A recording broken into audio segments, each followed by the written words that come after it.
Boker Tov. We're continuing with the Halachot of Lashon Hara. We're still discussing when it comes to receiving and accepting Lashon Hara to be the truth. We spoke yesterday the introduction about being Chashash, probably one of the most important halachot. When someone hears something negative about someone else, we can't believe it, but we can be concerned and suspect that it may be true. So there are some limitations on this concept as well, on Chashash as well.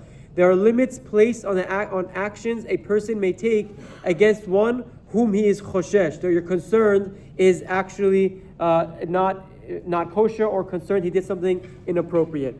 One is only permitted to take practical steps to protect himself or distance himself from others from potential harm that could emerge based on the Lashon Hara that he heard. So again, first and foremost, when you're being choshesh, it's only to protect yourself or others from getting harm, not just to go and spread extra rumors and get everyone excited to talk about other people. There's no chashash there. It's when there's a concern that someone might get hurt, then you have to protect yourselves. He may not take any action against the subject of Lashon Hara, which could cause him harm or embarrassment, even if Lashon Hara was delivered in a bet din with one kosher witness. In addition, one is biblically prohibited from harboring any resentment in his heart against the subject due to what he heard. So they say it's very difficult. How do you achieve that? By judging everyone favorably. That's why they all hand in hand. If you hear something negative and you judge someone favorably, then you won't believe the negative to be the true, and you won't have any resentment in your heart.